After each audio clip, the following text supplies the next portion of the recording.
अस्सलाम वालेकुम, this is doctor Wasim. कैसे हैं आप सब? ठीक है, फिट है। नई वीडियो के साथ आपकी खिदमत में हाजिर हूँ। वीडियो के टॉपिक से पहले अगर आपने अभी तक चैनल सब्सक्राइब नहीं किया तो कर लें, क्योंकि हमें ये पता चला है कि 60 से 70% लोग जो हमारी वीडियोस देखते हैं वो हमारा चैनल सब्सक्राइब नहीं करते। तो हम आपका ख्याल रखते हैं, आप हमारा ख्याल रखें। अब आ जाते हैं टॉपिक की तरफ। मैंने कुछ दिन पहले एक वीडियो बनाई थी एंग्जाइटी के ऊपर, तो उसका जो रिस्पॉन्स था वो इतना ओवरवेलमिंग था, इतने ज़्यादा लोगों ने कॉन्टेक्ट किया, और मैं भी ये देख के बड़ा हैरान भी हुआ, परेशान भी हुआ कि यंग लोगों में एंग्जाइटी इतनी कॉमन होती जा रही है। और एक क्वेश्चन बार बार पूछा जा रहा है कि बहुत सारे ख्यालात पे काबू कैसे पाया जाए। ये सवाल था लोगों का, तो मैंने सोचा कि वीडियो बनाऊं कि बहुत से ख्यालात पे काबू कैसे पाया जा सकता है।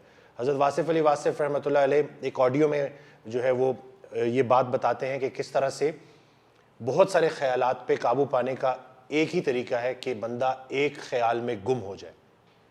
तेरी याद में हुआ जब से गुम, तेरे गुमशुदा का ये हाल है, न करीब है न दूर है, न फिराक है न विसाल है। कुरान पाक में अल्लाह ताला कहता है कि नमाज के ज़रिए मुझे याद करो, यानी कि नमाज के ज़रिए अल्लाह की याद कायम करो, यानी कि मकसद अल्लाह को याद रखना है। तो जब आप अल्लाह ताला का जिक्र करते हो नमाज के ज़रिए, या पूरे दिन में किसी महफिल में बैठे हो, तन्हाई में बैठे हो महफिल में और जिक्र कर रहे हो, तो अल्लाह ताला कहता है कि तुम तन्हाई में पुकारो, मेरा जिक्र करो, मैं भी तुम्हें तन्हाई में तुम्हारा जिक्र करूँगा। तुम महफिल में मेरा जिक्र करो, मैं भी महफिल में तुम्हारा जिक्र करूँगा। तो अल्लाह ताला की भी एक महफिल है। अब इंसान अगर सोचे कि अल्लाह की जो महफिल है उसमें कौन कौन होगा, यही सोच के कि जब मैं एक महफिल में अल्लाह का जिक्र करता हूँ तो अल्लाह भी अपनी एक महफिल में मेरा जिक्र करता है, तो किन लोगों में आपका जिक्र हो रहा है, किन शख्सियात में आपका जिक्र हो रहा है, ये सोच के ही इंसान को हौसला मिलता है, क्योंकि सुकून क़ल्ब सिर्फ अल्लाह की याद में है। आज का इंसान दुनियावी प्रॉब्लम्स को लेके कि मेरी लाइफ में इतने प्रॉब्लम्स चल रहे हैं और दूसरे की लाइफ ठीक है, मेरी लाइफ में सारे प्रॉब्लम्स हैं, कंपैरिजन ने लोगों का जीना हराम कर दिया है। ये जो कंपैरिजन है ना, ये आपकी जो ज़िंदगी में जो शुक्र करने की जो चीज़ें होती हैं उनसे भी आपको महरूम कर देता है, क्योंकि जो मर्जी हो जाए आपका कंपैरिजन दूसरे बंदे से होता रहता है। तो जिस दिन आप तसल्ली से बैठ के अल्लाह की याद में गुम हो जाओ और देखो कि अल्लाह ताला ने आपको कितनी नेमतें दी हैं, और एक एक करके उन नेमतों को गिनो और देखो कि कितनी नेमतें हैं, बावजूद इसके कि आप बाउंड्री क्रॉस करते हो, बावजूद इसके कि कभी कभी आप अल्लाह को भूल जाते हो। अल्लाह ताला आपका रिस्क नहीं रोकता, अल्लाह ताला ने आपको छत दी हुई है, इतनी सारी नेमतें हैं, वालदैन हैं, बच्चे हैं, बीवी है, लेकिन वो सब भूल के वक्ती तौर पे कोई एक छोटी सी परेशानी उसको अपने जहन में सोच सोच के, बार बार सोच सोच के इतनी बड़ी कर देते हो। अभी कल कॉल पे मेरी बात हो रही तो वो पेशेंट कहता है कि मैंने इतना सोचा क्योंकि मेरी तरक्की नहीं हुई, प्रमोशन नहीं हुई, और एक ही साल बाद अल्लाह ने मुझे सब कुछ दे दिया, लेकिन वो एक साल में गिला करता रहा। तो वो एक साल जो आप शुक्र में गुजार सकते थे, बावजूद इसके कि आपने गिला किया, अल्लाह ने फिर भी आपको प्रमोशन दे दी और आपको जो है ना तरक्की दे दी। तो इंसान जो है ना वो इसीलिए उसके लिए जो जुमला यूज़ हुआ है, जो वर्ड यूज़ हुआ है वो है कि नादान है। क्यों? क्योंकि खुशी जब आती है तो फूला नहीं समाता, गम जब आता है, तकलीफ जब आती है तो गिला करना शुरू कर देता है। तो गम को भी उसी तरह से वेलकम करो जैसे खुशी को करते हो, क्योंकि चिट्ठी एक ही तरफ से आ रही है। इसी तरह से अगर हम सोचें कि अल्लाह ताला जो राज़िक है, जो सबको रिस्क दे रहा है, जितना मर्जी भी महंगाई हो जाए, भूखा आपको नहीं सुला रहा, 3 वक्त की ना सही तो 2 वक्त की रोटी आपको मिलेगी। यानी कि ऐसा नहीं है कि आप बिल्कुल उस स्टेट में है कि बिल्कुल फाको तक आ जाए, और ये भी अल्लाह का बहुत बड़ा एहसान है। हम जब ज़रा सा तफक्कुर करेंगे, सोचेंगे कि देखो कितनी तरक्की हो गई, कितनी बड़ी बड़ी फैक्ट्रियाँ बन गई हैं, लेकिन जो ये शहद की मक्खी शहद बना रही है, इसके मुकाबले का शहद कोई फैक्ट्री नहीं बना सकती।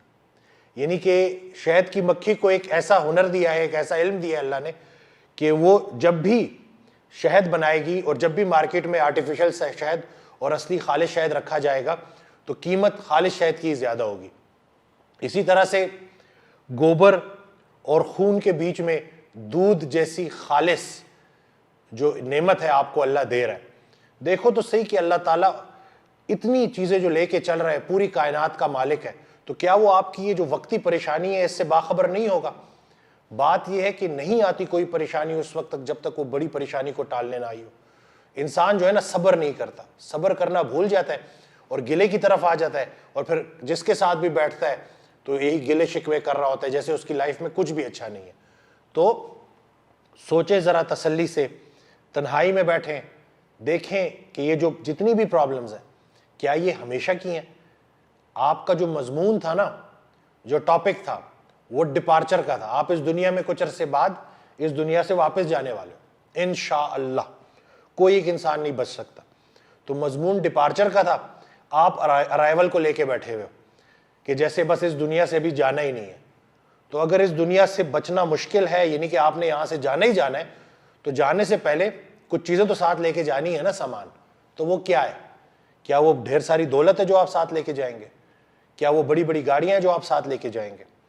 سکون, خوشیاں, آسانیاں یہ ڈھونڈنے سے نہیں ملتی, دینے سے ملتی ہیں. آپ کو اگر کوئی سکون دینے والا نہیں ملا تو آپ کسی کو سکون دینے والا بن جائیں. یہ اتنا مشکل نہیں ہے جتنا لوگوں نے مشکل بنا لیا ہے. بٹ انفارچونیٹلی بے جان چیزوں سے محبت, میں پہلے بھی بولتا رہتا ہوں کہ ہم بے جان چیزوں سے محبت کرتے ہیں, اور بے جان چیزوں سے محبت کرنے کی وجہ سے ہم بے حس ہو گئے, اور بے حسی سے خطرناک اور کوئی بیماری نہیں. تو اللہ تعالی ہماری دل کی دنیا کو آباد کرے, ہمارے دلوں کو نرم کرے. حضرت واصف علی واصف رحمۃ اللہ علیہ ایک آڈیو میں کہتے ہیں کہ پہاڑ جیسی سخت پتھروں سے بھی اللہ نے پانی جاری کر دیا, لیکن تیرا دل اتنا سخت ہو گیا ہے کہ وہاں سے جو ہے رکت طاری نہیں ہوتی ہے, تیرا دل نرم نہیں ہوتا, اور تو نے اپنے دل کو پتھر کی طرح ہارڈ کر دیا ہے, اور اس میں سے کسی کی بھلائی, کسی کے لیے کوئی اچھی چیز نہیں نکلتی. تو سوچیں کہ ہم جو یہ کچھ عرصے کے لیے ادھر ہیں تو ہماری دل کی دنیا آباد ہونی چاہیے, دل کی دنیا نرم ہونی چاہیے, اور باقی تو ایک ایک کر کے سب نے واپس اللہ کے پاس جانا ہے. اور آخر میں اگر مرنا ہی ہے تو بندہ اوکھا ہو کے کیوں مرے. دو لوگ جو کہ اللہ کے پاس زندگی گزار کے واپس جائیں گے, اور ایک شخص جس نے بڑا شور مچایا ہے, بڑے گلے شکوے کیے ہیں, اور ایک بندہ جو تسلیم و رضا کے ساتھ اللہ کے پاس پہنچا ہے, تو کیا دونوں کا استقبال ایک طرح سے کیا جائے گا؟ سوچیں ان باتوں کے اوپر, کیونکہ چھوٹی سی لائف ہے اور ایک ایک کر کے سب نے پار لگنا ہے. اور ویسے بھی رسول اللہ صلی اللہ علیہ وسلم کی حدیث ہے کہ جو یہ دنیا ہے نا, یہ مومن کے لیے, مسلمان کے لیے قید خانہ ہے. تو اس کا جو قید خانے کی سب سے بڑی نشانی کیا ہوتی ہے کہ جیسے ہی قید خانے کا دروازہ کھلتا ہے تو بندہ خوشی خوشی باہر نکلتا ہے. تو اس زندگی میں کچھ ایسا کر جاؤ کہ وہاں جا کے انشاءاللہ سرخرو ہو. تو اللہ تعالیٰ آپ کو, ہم سب کو استقامت دے اور صحیح معنوں میں دین کی سمجھ دے, اور ہمیں توفیق دے کہ ہم لوگوں کی زندگیوں میں آسانیاں لا سکیں, جس کے بدلے میں ہماری زندگیوں میں بھی آسانیاں ہیں. چینل کو سبسکرائب کرنا نہ بھولیے گا, دعاؤں میں یاد رکھیے گا. اللہ حافظ.